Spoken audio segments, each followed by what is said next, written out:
I'm working for Traject. We are a traffic and mobility consultancy based in Belgium. We give mobility advice to companies, to local authorities on sustainable mobility, and with a big focus on cycling.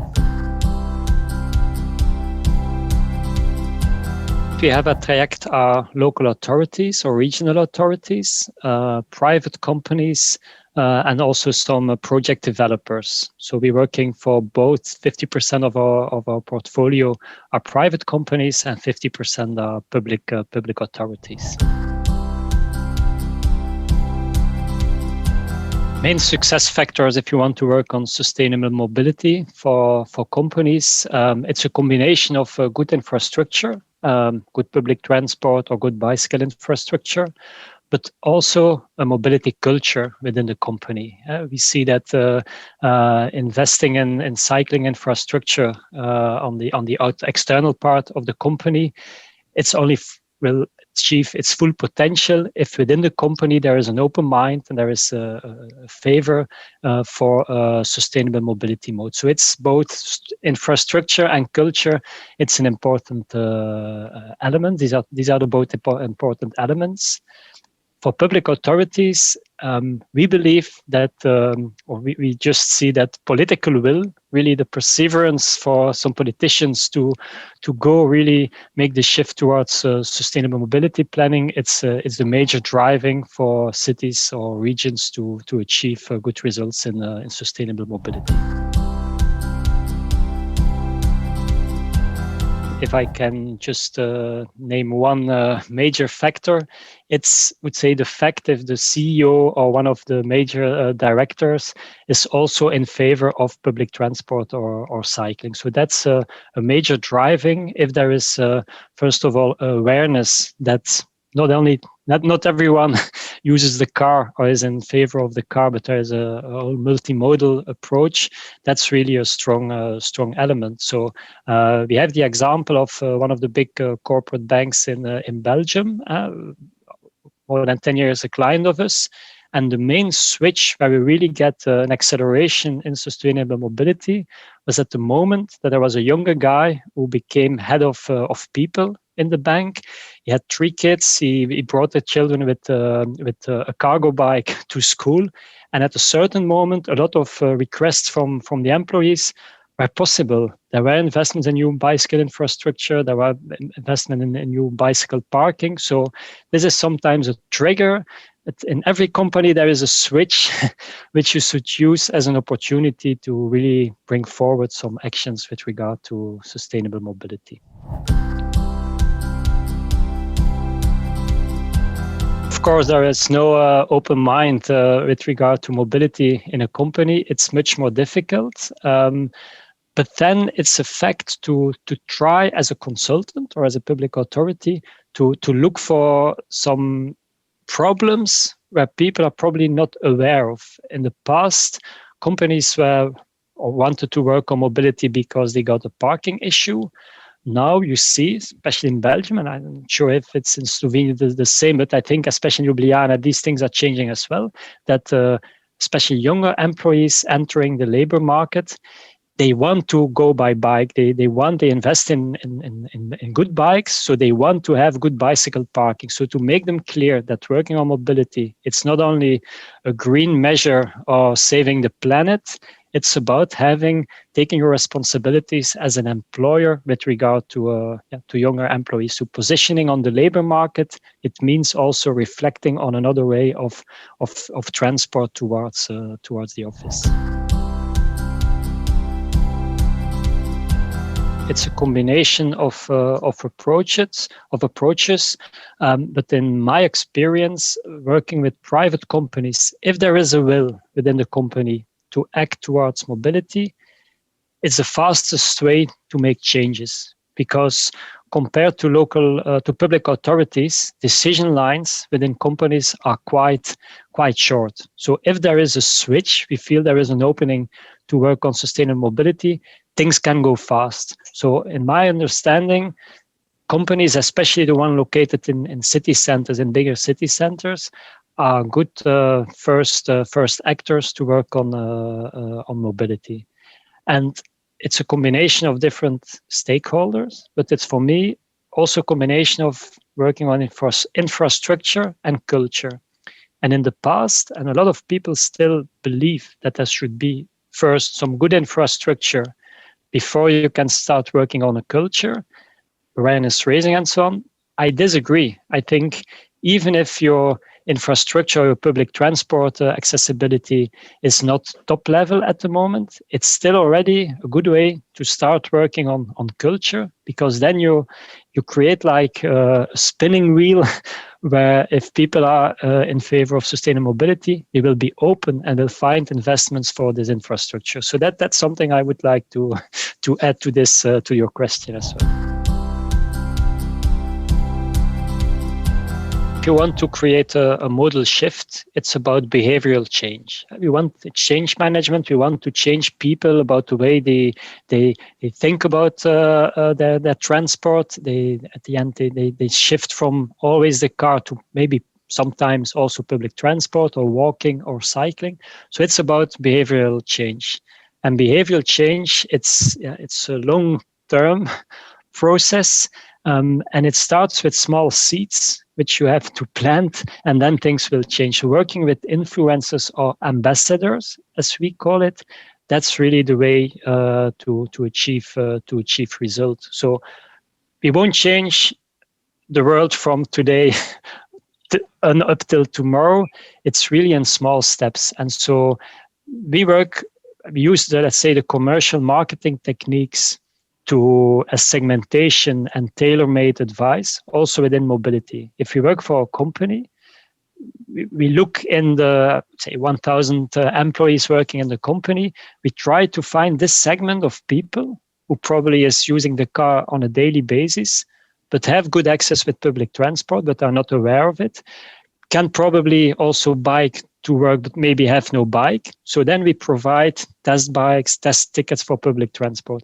And if you can change a couple of people's minds by not always using the car, but maybe testing public transport or cycling, then you start a process within the company where the people who used to be full-time car drivers, they are a little bit convinced, their mental shift is starting, and they convince other people. So working with internal influencers, internal ambassadors, it's really a good way of achieving a modal shift. It takes time, but you have to start somewhere.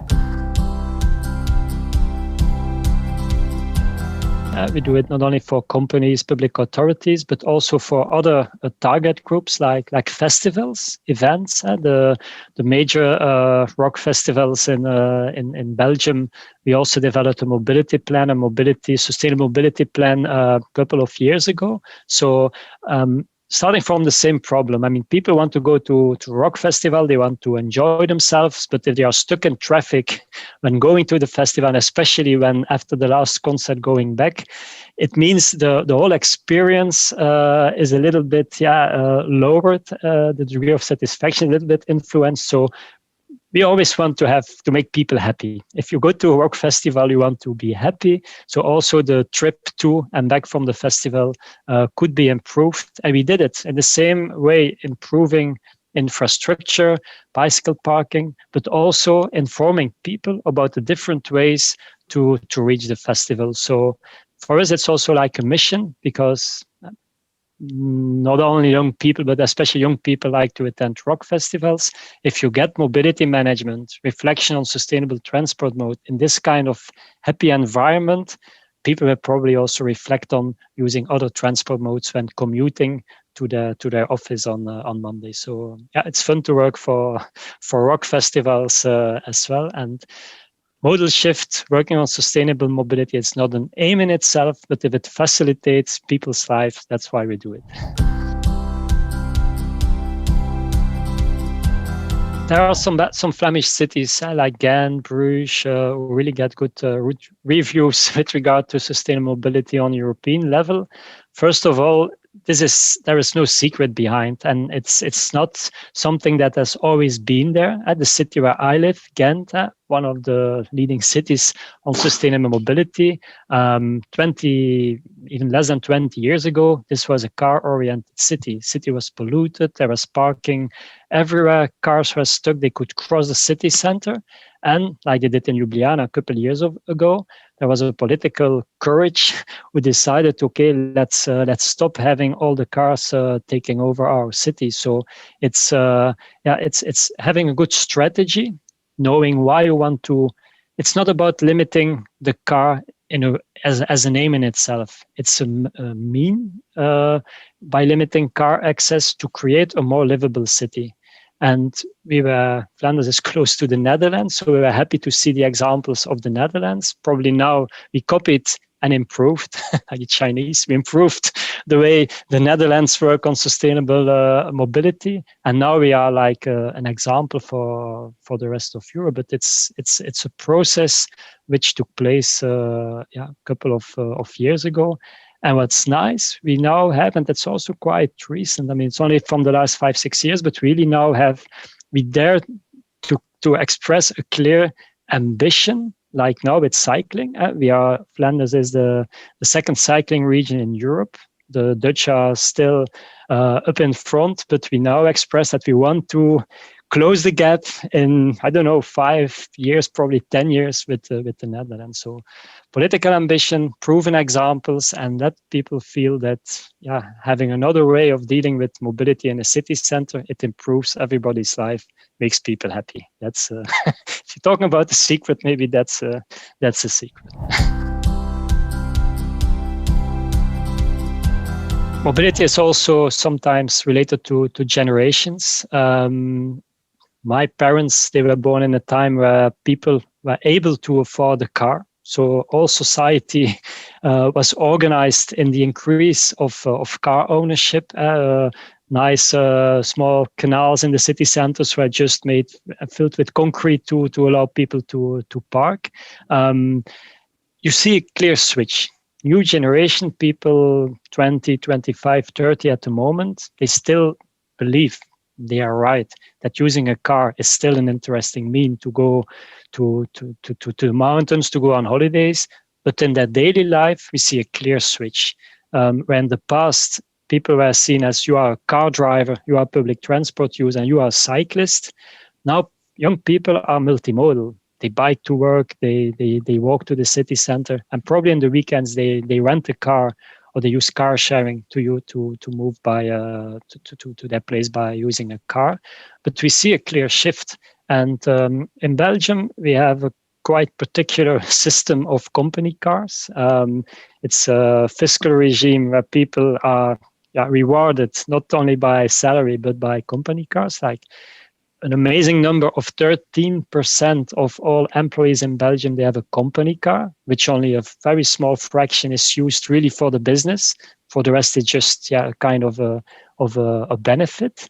And we see a clear shift.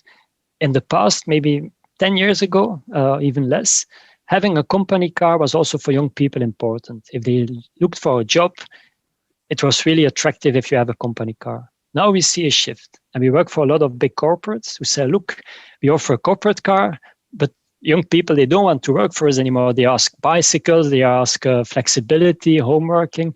And so you see the shift. So I really believe in the shift that the younger generation with regard to mobility is creating will have a very good influence on a lot of other aspects. So that's really very, very obvious, and gives a lot of power and hope that the sustainable shift will really even accelerate the next years. There are quite some lessons and suggestions to transfer from Flanders to Slovenia. First of all, I think we are both two smaller countries or regions in the case of Flanders, but I mean, I had the luck to be a couple of times in Slovenia. I think we have also a kind of culture being a small country. We are really modest people, but we like to change the world. We are into the world. We are into sustainability. So I believe that if I could give one suggestion is first try out things. Okay, you have to plan a little bit. You have to analyze, to do some research, but really take action. Try to close a street for probably 2 weeks and look what's happening. So testing and daring to change things for the better. That's a really good suggestion. So be honest towards people, but replacing 2 parking spaces with a terrace at the pub for a couple of weeks, that people feel that this works, and that let them evaluate, let them see the new situation. So don't make too much studies, but just take action and let people feel the difference they experience.